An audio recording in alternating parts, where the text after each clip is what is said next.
परवेज खटक साहब भी कैबिनेट का हिस्सा बन गए। ये कैबिनेट का हिस्सा कैसे बने और ये करेंगे क्या, ये भी हम आपको आज के व्लॉग में बताएंगे। और इमरान खान साहब को दो लोगों से दूर कर दिया गया है और उनको बता दिया गया है कि आपने इनके बारे में कुछ नहीं कहना। ये कौन लोग हैं जिनके बारे में इमरान खान साहब को रोक दिया गया और इमरान खान साहब रुक गए हैं, ये भी हम आपको आज के व्लॉग में पूरी तफसील से बताएंगे। और वो शख्स जिसका नाम जो विल्सन है, जो पाकिस्तान के खिलाफ एक बिल पास करवाना चाहता है, इसके पीछे कौन है, कौन लोग हैं जो विल्सन से पाकिस्तान के खिलाफ बिल पास करवाना चाहते हैं, ये भी हम आपको आज के व्लॉग में बताएंगे। और मौलाना फजलुर रहमान साहब की इमरान खान साहब से डिमांड्स क्या है और क्यों मौलाना फजलुर रहमान साहब उनसे कह रहे हैं कि आप ये कर दें तो फिर मैं अपोजिशन की क़यादत करूँगा। क्या इमरान खान साहब वो शराइत मान सकते हैं या नहीं मान सकते, ये भी आपको इसी व्लॉग में बताया जाएगा। लेकिन व्लॉग की तरफ जाने से पहले हमारी आपसे रिक्वेस्ट है कि चैनल को सब्सक्राइब जरूर कीजिएगा और ये जो बेल आइकन है उसको जरूर प्रेस करें ताकि नोटिफिकेशन आपको मिलता रहे। और ये याद रखें कि हर अच्छी बात सदका जारिया होती है। अगर आपको ये व्लॉग अच्छा लगे तो किसी न किसी के साथ ज़रूर शेयर कीजिएगा। और हमने अपना कॉलम 0 पॉइंट अब ऑडियो फॉर्म में भी लॉन्च कर दिया है। आप इस लिंक पर क्लिक करके हमारे कॉलम अब सुन भी सकते हैं। अस्सलाम वालेकुम नाज़रीन, मैं हूं फ़ारूक अब्बास, न्यूट्रल बाय जावेद चौधरी में। नाज़रीन, सबसे पहली जो हमारी स्टोरी है वो है जी कि वफाकी जो काबीना है उसमें इजाफा हो गया और तकरीबन 2 दर्जन से ज़ायद वफाकी वज़राए ममलिकत, मुआवनीन और मुशीरान को शामिल कर लिया गया है। कुछ ने हलफ उठा लिया है, कुछ 3 इस तरह के थे जो ट्रैफिक जैम की वजह से हलफ नहीं उठा सके। लेकिन सबसे ख़ास बंदा उसमें वो है जिसने हलफ उठाया है, वो है परवेज़ खटक साहब। परवेज़ खटक साहब आपको याद होगा PTI गवर्नमेंट में वज़ीर दिफा भी थे और उससे पहले PTI की तरफ से वो KPK के वज़ीर आला भी थे और दस्ते राज थे इमरान खान साहब के। आज वो दस्ते राज हाथ टूट के वफाकी काबीना में क्यों शामिल हो गया, दुश्मनों के साथ क्यों शामिल हो गया, ये पूरी डिटेल से स्टोरी जानिए आज। अब परवेज खटक साहब ज़ाहिर है इलेक्शन नहीं जीत सके थे। उससे पहले उनका ख्याल ये था कि 2024 का जो इलेक्शन है वो खैबर पख्तूनख्वा के अंदर तबाही फैला देंगे। इमरान खान साहब बुरी तरह हार जाएंगे क्योंकि उन्होंने जब वो चीफ मिनिस्टर थे तो खैबर पख्तूनख्वा में उन्होंने बहुत काम किया। तो इसमें कोई शक भी नहीं कि परवेज खटक साहब ने काम बहुत ज़्यादा करवाए थे और उनका ख्याल ये था कि सूबा जो है ना उनका एहतराम करेगा। और उसके साथ साथ क्योंकि मैना प्रिंसिपल हैं और इमरान खान साहब वाकई परवेज़ खटक साहब का एहतराम भी करते थे और परवेज़ खटक साहब से डरते भी थे। उसकी एक वजह यह थी कि पूरी पार्टी के अंदर एक फार्मूला मशहूर था, उसको कहते थे परवेज़ खटक फार्मूला। अच्छा। और परवेज़ खटक फार्मूला ये था कि परवेज़ खटक साहब इमरान खान साहब से जब भी बात करते थे, बात करने के बाद वो ये कहते थे कि अब अगर आप इस बात से पीछे हटे तो मैं मीडिया में जाऊँगा, मैं ये बताऊँगा कि इमरान खान साहब ने मेरे साथ ये वादा किया था, मैंने इसके बिहाफ पे ये कमिटमेंट की थी, लेकिन अब इमरान खान साहब पीछे हट रहे हैं उससे। तो वो ये बाकायदा इमरान खान साहब को ये कह के आते थे कि अगर आप बात से पीछे हटे, आपने यू टर्न लिया तो मैं आपके खिलाफ गवाही दे दूंगा। तो इस वजह से परवेज़ खटक फार्मूला था कि जब भी किसी जगह कोई चीज़ उलझ जाती थी, फंस जाती थी, तो परवेज़ खटक साहब को भेजा जाता था। परवेज़ खटक साहब इमरान खान साहब को ये बता के आते थे और इमरान खान साहब अगर एग्री करते थे तो फिर परवेज़ खटक साहब बाहर आके प्रेस कॉन्फ्रेंस करते थे या कोई ना कोई कमिटमेंट या वादा करते थे किसी के साथ। दूसरा ये है कि एस्टैब्लिशमेंट के बहुत ज़्यादा करीब थे उस वक्त भी और इमरान खान साहब जो भी फार्मूला देते थे परवेज़ खटक साहब लेके एस्टैब्लिशमेंट के पास आते थे और एस्टैब्लिशमेंट का जो भी फार्मूला या पैगाम होता था वो परवेज़ खटक साहब को दिया जाता था। परवेज़ खटक जाके इमरान खान साहब को पहुँचाते थे। इवन इमरान खान साहब ने आखिर में जब जनाब बाजवा साहब के साथ इमरान खान साहब के बहुत ज़्यादा इख्तलाफात हो गए तो उन्होंने परवेज़ खटक साहब को दरमियान में डाला था। परवेज़ खटक साहब ने जनाब बाजवा साहब को फ़ोन करके कहा था कि सर आप तो बहुत ज़्यादा दूर हो गए हमसे, तो इतनी भी क्या दूरियाँ। तो उसके बाद जनाब बाजवा ने कहा था कोई मसला नहीं, आप बताएं कि मैंने करना क्या और मुलाकात कहाँ करनी है। ठीक है। तो फिर परवेज़ खटक साहब ने कहा था कि आप प्राइम मिनिस्टर हाउस आ जाएं। तो फिर जनाब बाजवा साहब प्राइम मिनिस्टर हाउस आते, जबकि ठीक ठाक इख्तलाफात थे इमरान खान साहब के जनाब बाजवा साहब के साथ। और ये वही मुलाकात है जिसके अंदर इमरान खान साहब ने फिर जनाब बाजवा से रिक्वेस्ट की थी कि आप अपोजिशन को समझाएं और उनसे कहें कि अदम एतमाद की तहरीक वापस ले लें। और उसके बाद फिर जनाब बाजवा साहब ने कहा था ठीक है मैं कोशिश करता हूँ। फिर उन्होंने जो जनरल अंजम साहब थे जो DGI थे उनके नदीम अंजम साहब, उन दोनों वो उनको साथ लेके फिर उन्होंने अपोजिशन के साथ मुलाकात की थी और उस दौरान भी परवेज़ खटक साहब भी उसके दरमियान शामिल थे। फिर आखिर में परवेज़ खटक साहब को ही इमरान खान साहब ने भेजा था कि जनाब बाजवा साहब को ऑफ़र कर दें कि हम आपको ताहयात एक्सटेंशन देने के लिए तैयार हैं। और ये बात भी परवेज़ खटक साहब ने की थी और उसके लिए वो जब जा रहे थे उन्होंने बात की जनाब बाजवा साहब से। तो जनाब बाजवा साहब ने कहा कि ये बात फ़ोन पे नहीं हो सकती, आप इस तरह करें कि आप ISI के दफ्तर जाएँ। ठीक है। और वहाँ पे जनरल नदीम अंजम साहब के पास एक फ़ोन है जो वो सेफ है। तो जो भी बात करनी है आपने, आप उससे करें। ठीक है। तो फिर परवेज़ खटक साहब फौरी तौर पर डीजी ISI के दफ्तर गए थे और वहाँ पे जो सेफ फ़ोन था उसके ज़रिए उन्होंने फ़ोन पे बात की। उन्होंने कहा कि खान साहब ये कह रहे हैं कि ता हयात हम आपको एक्सटेंशन देने के लिए तैयार हैं, लेकिन अपोजिशन से हमारी जान छुड़वाएं। तो इस हद तक परवेज़ खटक साहब जो थे वो जनरल बाजवा साहब के साथ लिंक थे। फिर जब इमरान खान साहब की गवर्नमेंट ख़त्म हो गई और PDM की गवर्नमेंट शुरू हो गई, तो उसके बाद भी परवेज़ खटक साहब ही राब्ता थे इमरान खान साहब और जनरल बाजवा साहब के दरमियान। बल्कि जब जनरल बाजवा की इमरान खान साहब के साथ मुलाकात हुई तो ये मुलाकात भी परवेज़ खटक साहब ने करवाई थी। परवेज़ खटक साहब पैगाम लेके गए थे और परवेज़ खटक साहब के ख्याल ये था कि जो परवेज़ खटक साहब का घर है वहाँ जनरल बाजवा साहब भी आ जाएंगे और इमरान खान साहब भी आ जाएंगे। अच्छा। तो जनरल बाजवा इस चीज़ पे राज़ी नहीं थे। उन्होंने कहा कि ये सेफ़ नहीं है, क्योंकि जब मैं वहाँ जाऊँगा तो पूरी दुनिया को पता चल जाएगा। ठीक है। तो ये मुलाकात की जो डेस्टिनेशन है ठीक नहीं। फिर उसके बाद फैसला हुआ कि ईवान सदर के अंदर मुलाकात करेंगे। तो इस हद तक फिर जून 2023 था कि जब इमरान खान साहब यहाँ पे आए थे इस्लामाबाद में और जुडिशल कम्प्लेक्स में, और उस वक्त बकौल इमरान खान साहब के कि मुझे मारने की कोशिश की गई थी। और उसमें क्योंकि उनको यहाँ लाए थे परवेज़ खटक साहब, और परवेज़ खटक साहब ने उन्हें कहा था कि आप ज़रूर अदालत के सामने पेश हों, जब आप अदालत को अवॉइड करेंगे तो उससे आपके मसाइल में इजाफा होगा। लेकिन जब वो यहाँ आ रहे थे तो रास्ते में किसी ने फ़ोन करके कहा कि आपके तो कत्ल करने की प्लानिंग हो गई, आप वहाँ जाएंगे, वहाँ पे पुलिस मौजूद है, वहाँ पे हजूम मौजूद है, किसी न किसी साइड से गोली चल जाएगी, कोई वहाँ पे अटैक होगा और आपकी जान को ख़तरा है। अच्छा। तो उस वक्त उन्होंने ये महसूस किया कि परवेज़ खटक साहब जो थे इस साजिश का हिस्सा हैं। तो फिर इमरान खान साहब परवेज़ खटक से फासले पे चले गए। उस दौरान परवेज़ खटक साहब की अहलिया का इंतकाल भी हुआ, लेकिन इमरान खान साहब ना ताज़ियत के लिए आए ना उन्होंने ताज़ियत की। तो ये एक सिलसिला जो मुलाकातों का और दोस्ती का था उस वक्त ख़त्म हुआ था, क्योंकि उन्होंने ताज़ियत नहीं की थी परवेज़ खटक साहब के साथ। ठीक है। बहरहाल उसके बाद जब PTI टूट गई, इमरान खान साहब गिरफ्तार हो गए, फिर इन्होंने एक नई PTI बना ली जिसमें महमूद खान साहब भी इनके साथ आ गए। इनका ख्याल ये था कि ये खैबर पख्तूनख्वा में ठीक ठाक सीट्स ले जाएंगे, क्योंकि इस्टेब्लिशमेंट भी इनके साथ है। लेकिन अनफॉर्चुनेटली ये वहाँ पे कुछ भी नहीं कर सके और बुरी तरह फ्लॉप हो गए। तो उसके बाद इन्होंने शुरू में ऐलान कर दिया कि मैं सियासत से ताइब हो रहा हूँ। फिर इनको समझाया गया कि इस तरह सियासत नहीं छोड़ा करते। तो फिर दोबारा उन्होंने कहा कि नहीं मेरी पार्टी इंटैक्ट है, मैं यहाँ रहूँगा। लेकिन कुछ अर्सा तक ये फील कर रहे थे कि आइसोलेट हो गए हुए हैं और कोई इनको कांटेक्ट नहीं कर रहा, और ये बिल्कुल ऐसा लगता है जैसे लोगों ने इनको फरामोश कर दिया। तो फिर इन्होंने एक रास्ता निकाला था मौलाना फजलुर रहमान साहब की पार्टी में शामिल होने के लिए। मौलाना फजलुर रहमान साहब के साथ इन्होंने 3-4 ऊपर नीचे मुलाकातें की। फिर इन्हीं की तरफ से, इन्हीं की फैमिली की तरफ से ये खबर निकलनी शुरू हुई कि परवेज़ खटक साहब कल यानी 22 फरवरी को ऐलान कर रहे हैं JUI में शामिल होने के लिए। ठीक है। अब मेरा ख्याल ये, अब ये तज्जिया है, खबर नहीं है, मेरा ख्याल ये है कि ये खबर जब चली तो उसके बाद गवर्नमेंट को महसूस हुआ, इस्टेब्लिशमेंट को भी महसूस हुआ कि परवेज़ खटक साहब का मौलाना फजलुर रहमान साहब के पास जाना ठीक नहीं है। ठीक है। ये नुकसानदेह चीज़ है, वेकअप कॉल थी, वेकअप कॉल है। और ये जाहिर है अगर इनको ना रोका गया तो आने वाले दिनों में मौलाना फजलुर रहमान साहब मज़ीद तगड़े हो जाएँ। तो फिर उनको जाहिर है खींच के कि जनाब आप उधर ना जाएं, हम आपको गवर्नमेंट के अंदर एडजस्ट कर लेते हैं। तो फिर उसके बाद मेरा ख्याल है इनको परवेज़ खटक साहब को एडजस्ट किया गया गवर्नमेंट। ठीक है। अब ये ज़ाहिर है प्राइम मिनिस्टर हाउस में बैठेंगे, प्राइम मिनिस्टर हाउस जाया करेंगे, प्राइम मिनिस्टर के साथ घूमते फिरते रहा करेंगे, और उनके मशीर की हैसियत से इनके पास पावर्स भी होंगी। खैबर पख्तूनख्वा के अंदर भी बहुत कुछ कर सकेंगे, कुछ फंड्स भी होंगे इनके पास। तो मेरा ख्याल है परवेज़ खटक साहब दोबारा सियासत के दायरे में वापस आएँ। ठीक तो है। ये लेकिन स्मार्ट आदमी है, सियासतदान है, तो उन्होंने अपनी गुंजाइश पैदा की है। ठीक है। ठीक है।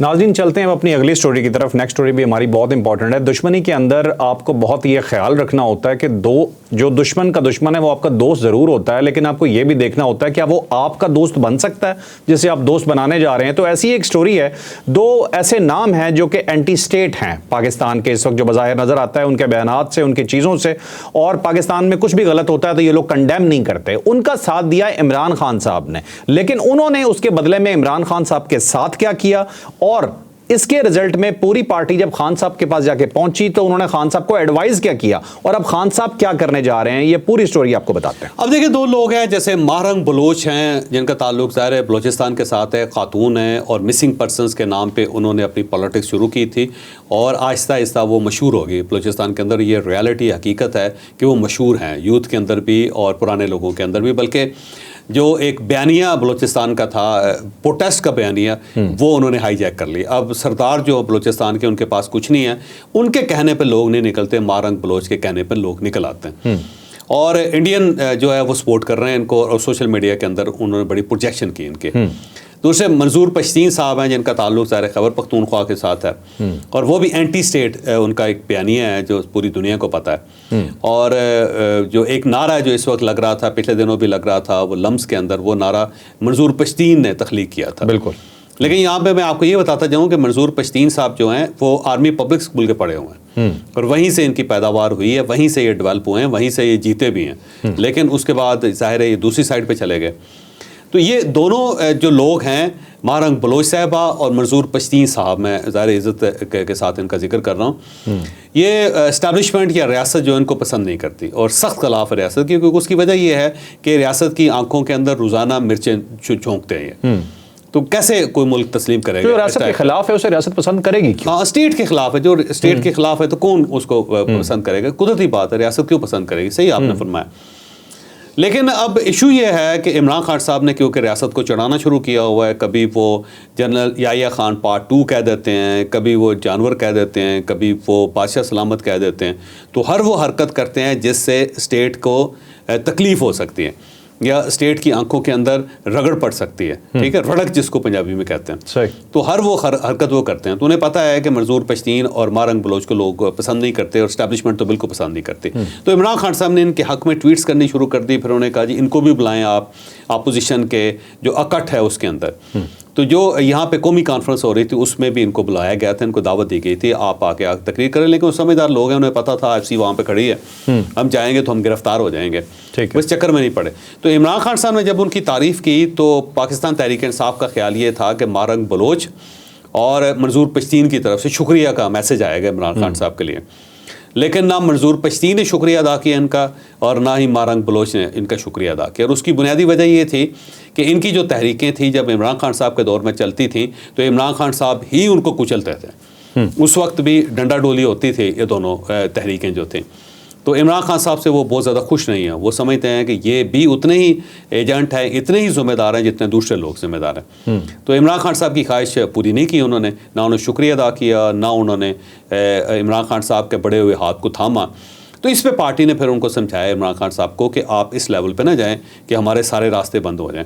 दूसरा ये है कि अगर इनको वाकई ये लोग अच्छे हैं तो इनको आपका शुक्रिया अदा करना चाहिए था। तो कल इमरान खान साहब को समझाया गया, और अब इमरान खान साहब मुझे लगता है कि शायद ट्वीट नहीं करेंगे, या हो सकता है अगर उन्होंने मैसेज दे दिया हो तो बाहर जो लोग बैठे हैं वो ट्वीट ठोक दें, लेकिन इमरान खान साहब ने इस पर यू टर्न ले लिया हुआ है। ठीक है, ठीक है, चलें जी, आप चलते हैं अपनी अगली स्टोरी की तरफ। नेक्स्ट स्टोरी जी बहुत इंपॉर्टेंट स्टोरी। जो विल्सन साहब जो कि पाकिस्तान के खिलाफ एक बिल तैयार कर रहे हैं, इससे पहले भी एक वीलॉग में हम इसका जिक्र कर चुके हैं। जो विल्सन साहब ये सब कुछ कर क्यों रहे हैं, उन्हें फायदा क्या है, उनके पीछे कौन है, ये बहुत बड़े क्वेश्चंस हैं जिनका आंसर आज आपको मिलेगा।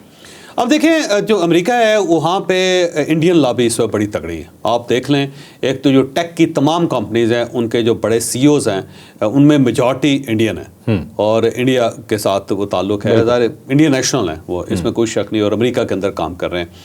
और इस वक्त जो वहाँ पे पॉलिटिक्स है उसके अंदर भी इंडियन का बहुत अमल दखल है। आप देख लें कि कौन कौन नहीं है डोनाल्ड ट्रंप की कैबिनेट में जिसका ताल्लुक इंडिया के साथ नहीं है ना हो।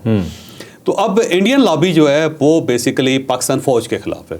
वो पाकिस्तान के अंदर बाकी लोगों के ख़िलाफ़ हो सकती है, लेकिन अफवाज पाकिस्तान से उनको बहुत नफ़रत है, और ये एक हकीकत है जिसे हमें मानना पड़ेगा। अब देखें, कल 27 फरवरी था, तो इस पर भी इंडिया के अंदर सबसे ज़्यादा किसको इल्ज़ाम दिया गया? फ़ौज को दिया गया। वो सियासतदानों को इतना इल्ज़ाम नहीं देते जितना वो फ़ौज के ख़िलाफ़ है, पाकिस्तान फ़ौज के ख़िलाफ़ है। तो ये बेसिकली इंडियन लॉबी है जो विल्सन के ख़िलाफ़ है, और जो इनसे चाह रही है कि वो ऐसा बिल पास करवाएं कि जिससे अफवाज पाकिस्तान की बेइज्जती हो। अब इसीलिए इस बिल के अंदर जनरल आसिम मुनीर को हदफ बनाया गया और किसी और को नहीं बनाया गया। जबकि अगर ये समझते हैं कि गवर्नमेंट ये समझती है, अमेरिकन गवर्नमेंट ये समझती है, या जो विल्सन ये समझते हैं कि पाकिस्तान के अंदर वाकई जमहूरियत को ख़तरा है, तो उन्हें चाहिए कि वो प्रेसिडेंट जो पाकिस्तानी प्रेसिडेंट है आसिफ अली जरदारी साहब, उनको इसमें शामिल करें। वो जो दूसरे बेनिफिशरी हैं मियाँ शहबाज शरीफ साहब, उनको टारगेट करें। तो ये ना प्रेसिडेंट को टारगेट कर रहे हैं, ना प्राइम मिनिस्टर को टारगेट कर रहे हैं, ये सिर्फ और सिर्फ जनरल आसिम मुनीर को टारगेट कर रहे हैं। और साथ साथ जो अफवाज पाकिस्तान के आला ऑफिसर्स हैं, उनकी फैमिलीज़ हैं, अगर वो फ़र्ज़ करें उनको अमेरिका का वीज़ा मिला हुआ है या उनके बच्चे बाहर पढ़ रहे हैं, तो उनको ये टारगेट कर रहे हैं। ठीक है। और उसका मकसद सिर्फ और सिर्फ अफवाज पाकिस्तान की बेइज्जती है कि इंटरनेशनल लेवल पे खबर बनाना, और उसके पीछे इंडियन लॉबी है, और बेनिफिशरी इसके जो है वो इमरान खान साहब और पाकिस्तान तहरीक इंसाफ है। लेकिन इसमें इमरान खान साहब का इनकी लॉबी का हाथ है, ये उनके साथ मिल के कर रहे हैं? नहीं, कहीं ना कहीं है, क्योंकि वहाँ पे जो डायस्पोरा है वो बड़ा स्ट्रांग है, और किसी जगह पे भी अगर कोई इस टाइप की हरकत करता है तो फौरी तौर पे पाकिस्तान तहरीक इंसाफ उसको अप्रिशिएट करती है। तो जो ट्वीट्स जो विल्सन ने करनी शुरू की, उसे पाकिस्तान तहरीक इंसाफ की तरफ से बहुत बूस्ट मिला। तो पाकिस्तान तहरीक इंसाफ इन ट्वीट्स को बूस्ट दे रही है, लेकिन ये जो बिल बनाया जा रहा है उसके पीछे इंडियन लॉबी है। ठीक है, चलें जी, अब चलते हैं अपनी लास्ट स्टोरी की तरफ। आखिरी स्टोरी जी है हमारी मौलाना फजलुर रहमान साहब के हवाले से। मौलाना साहब बहुत ज़ीरक सियासतदान है। सियासत अगर वाकई ही सीखनी है तो आपको उनसे सीखनी चाहिए। वो इमरान खान साहब के साथ मिल ज़रूर रहे हैं, लेकिन वो इस तरह नहीं मिल रहा है कि उन्होंने अपना आप बिल्कुल गिरा दिया और कहा कि आपका जो दिल चाहे आप करते रहें। उनके अपने कुछ मकासद हैं, वो इस तरह से खान साहब के साथ नहीं चलेंगे। उन मकासद की पूरी एक फहरिस्त है, वो पूरी फहरिस्त आज आपको बताएंगे कि मौलाना साहब दर हकीकत खान साहब से चाहते क्या हैं। अब मौलाना फजलुर रहमान साहब इतने समझदार आदमी हैं कि देख लें, इमरान खान साहब के पास 90 MNAs हैं और 150 के करीब पंजाब के अंदर उनके MPs हैं। खैबर पख्तूनख्वा के अंदर इनकी गवर्नमेंट है, पाकिस्तान के मकबूल तरीन लीडर हैं, लेकिन इसके बावजूद जेल में बैठे हुए हैं। और मौलाना फजलुर रहमान साहब के पास जो है ना 5 से लेकर 7 MNAs हैं, और वो 26वीं तरमीम के लिए सब लोगों ने मौलाना फजलुर रहमान साहब की दहलीज के ऊपर माथा रगड़ा। बिल्कुल। और इतने चक्कर लगवाए मौलाना फजलुर रहमान साहब ने, और मौलाना की गली के अंदर हर वक्त DSNG मुस्तकिल खड़ी रहती थी। बिल्कुल। और वहाँ पे एक वफ्त आ रहा है, फिर दूसरा आ रहा है, फिर तीसरा आ रहा है, फिर चौथा आ रहा है, और सब कुछ पूरी एफर्ट की। और मौलाना ने ऐसा तवाफ़ करवाया सबसे कि बड़ा हैरान कुन है। और इवन उन्होंने पाकिस्तान तहरीक इंसाफ को अपने पीछे खड़ा करवा के नमाज भी पढ़ा दी, अमामत भी कर दें। ठीक है। और अगला मरहला ये था कि असद कैसर साहब हों, या फिर सलमान अकरम राजा साहब हों, या गौहर ख़ान हों, या उमर अयूब साहब हों। मुझे लगता था कि नेक्स्ट स्टेप ये था कि ये मौलाना फजलुर रहमान साहब का लोटा पकड़ के इन्हें वुज़ू भी करवा रहे होते, यानी इस लेवल तक मौलाना ले गए इस पार्टी के।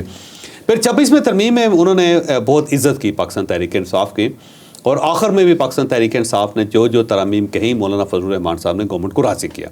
ठीक है। लेकिन उसके बाद मौलाना का ख्याल ये था कि इमरान खान साहब कम अज़ कम इनका शुक्रिया अदा करते, या वो ये कहते हैं कि बहुत अच्छी बात है, ये पार्टी इनका शुक्रिया अदा करती। लेकिन यूँ ही 26वीं तरमीम पास हुई तो इन्होंने फौरी तौर पर आंखें फेर ली और मौलाना के घर की तरफ रुख नहीं किया, और उसके बाद ना शुक्रिया अदा किया, और उल्टा 26वीं तरमीम के खिलाफ उन्होंने कदम उठाया और कहना शुरू कर दिया कि जी मौलाना भी गवर्नमेंट के साथ मिल गए थे। तो मौलाना फजलुर रहमान साहब को इसके ऊपर बड़ा वट है। ठीक है। दूसरा ये है कि इन्होंने अचानक डायलॉग शुरू कर लिया गवर्नमेंट के साथ, और ना मौलाना फजलुर रहमान साहब से पूछा, ना इन्होंने महमूद अचकज़ई साहब से पूछा। मौलाना को इस पर भी बड़ा वाट है कि आप लोग मुझे इस्तेमाल कर गए, और थोड़ा सा आसरा हुआ आपको, और आप फौरी तौर पर इस्टेब्लिशमेंट के साथ राब्ते में हो गए, गवर्नमेंट के साथ भी राब्ते में हो गए। अब मौलाना फजलुर रहमान साहब ने असद कैसर साहब और कामरान मुर्तज़ा साहब की शक्ल में एक कमेटी बनी हुई है। ठीक है। अब उसमें मौलाना फजलुर रहमान साहब ने 5 मुतालबात रखे, और वो मुतालबात में ये है कि पहला मुतालबा तो ये है कि शुक्रिया अदा करें इमरान खान साहब खुद। अच्छा। कि मौलाना फजलुर रहमान साहब आपकी बड़ी मेहरबानी है, आपने बड़ी इज़्ज़त दी हमारी पार्टी को, और बड़े मुश्किल वक्त में आपने हमारा साथ दिया, और अगर पाकिस्तान के अंदर कोई जमहूरियत पसंद है तो वो सिर्फ़ और सिर्फ आप हैं। ठीक है। और आप ही क़यादत कर सकते हैं सारी चीज़ों का। एक तो वो कहते हैं कि इमरान खान साहब को एक प्रॉपर मैसेज बना के ट्वीट करना चाहिए और शुक्रिया अदा करना चाहिए। दूसरा वही कहते हैं कि अगर ये कोई इत्तेहाद बनेगा तो मैं प्रेसिडेंट होगा, यानी मौलाना फजलुर रहमान साहब उसके प्रेसिडेंट हों। जबकि पाकिस्तान तहरीक इंसाफ ये चाहती है कि महमूद अचकज़ई साहब उसके प्रेसिडेंट हो, और उसकी वजह यह है कि ज़ाहिर है महमूद अचकज़ई साहब इसको किडनैप नहीं कर सकते, सारी तहरीक को मौलाना कर सकते हैं। सही। तो वो जो है ना मौलाना ये चाहते हैं कि वो उसमें सदर पॉलिटिकल पावर है, वोट बैंक है उनके पास। तीसरा ये है कि मौलाना फजलुर रहमान साहब ये कहते हैं कि गंडापुर साहब को तब्दील करें, क्योंकि उसकी वजह यह है कि गंडापुर साहब भी DI खान के हैं, मौलाना फजलुर रहमान साहब भी DI खान के हैं, और गंडापुर साहब मौलाना को बिल्कुल बर्दाश्त करने के लिए तैयार नहीं। इस वक्त भी गंडापुर साहब जो है वो मौलाना के खिलाफ कोई ना कोई हरकत कर देते हैं जिसे मौलाना पसंद नहीं करते। ठीक। तो वो कहते हैं जी इसको तो निकालें आप पहले, जो ज़ाहिर है पाकिस्तान तहरीक इंसाफ के लिए मुमकिन नहीं, क्योंकि अगर पाकिस्तान तहरीक इंसाफ ने गंडापुर का निकाल दिया तो वहाँ पे अपना चीफ मिनिस्टर तैनात नहीं करवा सकेंगे, ये वहाँ पे अपॉइंट नहीं करवा सकेंगे, इलेक्ट नहीं करवा सकेंगे। उसकी वजह इतना गन डाल दिया जाएगा और पार्टी इतने हिस्सों में टूट जाएगी कि फिर कोई चीफ मिनिस्टर नहीं आएगा इनका। तो पार्टी इस चीज़ को समझती है, तो मौलाना भी इस चीज़ को समझते हैं, कहते हैं गंडापुर को बदलें आप। दूसरा मौलाना फजलुर रहमान साहब ये कहते हैं कि सेनेट के इलेक्शन अभी होने हैं वहाँ पे खैबर पख्तूनख्वा में, और मौलाना वहाँ पे सीट से आते हैं, 2 सीटें या 3 सीटें मांग रहे हैं, और पाकिस्तान तहरीक इंसाफ वो सीटें देगी तो इनके साथ इत्तेहाद होगा, वैसे नहीं हो सके। हाँ, मौलाना ने कोई एनजीओ तो नहीं खोली हुई ना, ज़ाहिर है सियासत कर रहे हैं। और आखिरी चीज़ ये है कि वो चाह रहे हैं कि ठीक है जी, ये सारी तहरीक हम चला लेते हैं, जब तहरीक कामयाब हो जाती है तो फिर नए इलेक्शन होंगे, तो उसमें भी तो आप हमारे साथ सीट एडजस्टमेंट करेंगे। वह बजाय इसके कि तहरीक चले, इलेक्शन हो, मौलाना कंप्लीटली फारग हो जाएं और इमरान खान साहब की बल्ले बल्ले हो जाए, तो उस पर मौलाना कहते हैं नहीं, बलोचिस्तान में सीट एडजस्टमेंट है, खैबर पख्तूनख्वा में सीट एडजस्टमेंट करें। तो मौलाना की डिमांड्स बड़ी मज़ेदार हैं। ठीक है, अब इमरान खान साहब मानेंगे तो मामला आगे चलेगा, नहीं तो कोई नहीं चलेगा। मौलाना का उम्र लंबा हो जाएगा फिर। चौधरी साहब, मौलाना के बारे में आपने बात की जी, डायरेक्ट शुक्रिया अदा करें, खान साहब ये उनकी डिमांड है। तो मुझे एक वाक़या ऐसे याद आ गया, किसी ज़माने में एक ना चैनल का नाम लूँगा ना मैं बताऊँगा कि कौन सा प्रोग्राम था, किसी प्रोग्राम के सिलसिले में खान साहब की हम रिकॉर्डिंग पे गए, तो वहाँ पे मैं उस शो का प्रोड्यूसर था उस वक्त। तो मौलाना साहब के बारे में खान साहब कुछ कहना चाह रहे थे, बार बार उन्होंने हमें रिपीटेडली कहा कि एक सवाल मुझसे ज़रूर करना, एक सवाल ज़रूर करना। पूछा क्या सवाल करना चाह रहे हैं, उन्होंने कहा जी मौलाना साहब ने मेरे बारे में कहा है कि ये घर में तो जीन्स पहनते हैं लेकिन बाहर ये शलवार कमीज़ में जाते हैं तो ये दुनिया को और इंप्रेशन देते हैं, अंदर से ही और शख्स हैं, तो मैंने इसका जवाब देना। जब बार बार कहा गया तो आखिरकार एंकर ने सवाल कर लिया, बिल्कुल प्रोग्राम के एंड पे जाके उन्होंने कहा अच्छा चलें जी बताएं जी मौलाना साहब ने आपके बारे में ये कहा है। तो उन्होंने कहा जी मौलाना साहब बेसिकली मेरे से हैं जेलस, क्योंकि दुनिया में कोई ऐसी जीन्स बनी ही नहीं है जिसमें मौलाना साहब पूरे आ सकें। तो खान साहब को सिर्फ अब वैसे मौलाना जो है इमरान खान साहब की जीन फाड़ के उसके अंदर दाखिल हो रहे हैं। तो नाजरीन, ये वक्त है और ये सियासत है कि किसी ज़माने में एक दूसरे के बारे में क्या कहा जाता था, आज उन्हीं से उम्मीदें वाबस्ता है। लाइक शेयर सब्सक्राइब करना बिल्कुल ना भूलिएगा। इजाज़त दीजिए, अल्लाह हाफ़िज़। पाकिस्तान जिंदाबाद।